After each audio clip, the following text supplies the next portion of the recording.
दरअसल यूट्यूब पर देखने को मिलेगा, क्योंकि इसरो वो लाइव फीड भी पेश करने वाली है और साथ ही साथ शाम मार्केट बंद होने के बाद तसल्ली से आप वो फीड देख सकते हैं। सीएनबीसी आवाज पर भी हम आपके लिए वो खास पेशकश लेकर आएंगे।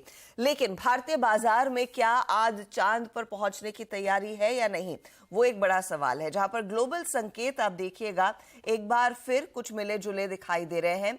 कल ओवरनाइट हमने देखा है नैस्डैक में जबरदस्त तेजी, लेकिन डाउ नहीं चला। डाउ इनफैक्ट डे लो से रिकवर जरूर हुआ, लेकिन वहां पर काफी वॉल्टिलिटी देखने को मिली थी। वो संकेत आपकी स्क्रीन पर धीरे धीरे करके आएंगे। एसजीएक्स निफ्टी एकदम फ्लैट ट्रेड करता हुआ दिखाई दे रहा है और एशिया से जो संकेत मिलते हुए दिखाई दे रहे हैं वो दरअसल कुछ फिलहाल मिक्स्ड है। निकेई ने एक थोड़ी सी लीडरशिप ली है। कुछ देर में हम देखेंगे हांगकांग के मार्केट ऑफ कोर्स कारोबार की शुरुआत करेंगे और गिफ्ट निफ्टी करीब करीब 4 पॉइंट नीचे है। लेकिन ध्यान रहे, जब हम कल भारतीय बाजारों को छोड़ रहे थे और कल आपको याद होगा सेशन की शुरुआत दरअसल मजबूती के साथ हुई, जैसे जैसे दिन चढ़ा मार्केट में मोमेंटम आया, लेकिन जो फाइनल क्लोज था वो 19,400 के नीचे ही देखने को मिला है। हम लगभग 19,393 पर जाकर टिकते हुए दिखाई दिए। दिन की ऊंचाई 19,425 की थी। वहीं अगर आप निफ्टी बैंक की चाल देखेंगे तो 44,000 के करीब पहुंचे। इनफैक्ट 44,002 पर क्लोज बनता दिखाई दिया, लेकिन डे हाई वो 44,100 का था। वहां पर टिक पाना थोड़ा सा मुश्किल साबित हो रहा था। मिड कैप्स के लिए ऑफ कोर्स एक बहुत तगड़ा ट्रेंड अच्छी खरीदारी का साबित होता हुआ दिखाई दिया।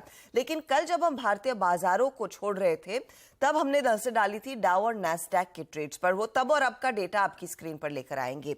नैस्डैक इशारा कर रहा था मजबूती का, करीब 90 पॉइंट की बढ़त देखने को मिल रही थी और डाउ में दरअसल 100 पॉइंट तक के गेन्स देखे जा रहे थे।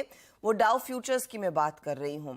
आज सुबह में जब हम लौटे हैं तो नैस्डैक में बहुत तगड़ी तेजी बनती दिखाई दी। इनफैक्ट नैस्डैक के इंडेक्स ने आउट परफॉर्म किया है। डाउ ऊपरी लेवल से थोड़ा सा मुनाफा वसूली दिखा रहा था, हालांकि डाउ में ज्यादा वॉल्टिलिटी थी।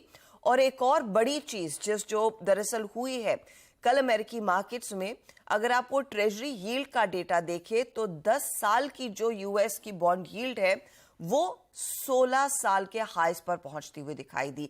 और ये एक ट्रिगर पॉइंट था जिस पर आज सुबह में ज्यादातर एशियाई बाजार भी ट्रेड करते दिखाई दे रहे हैं।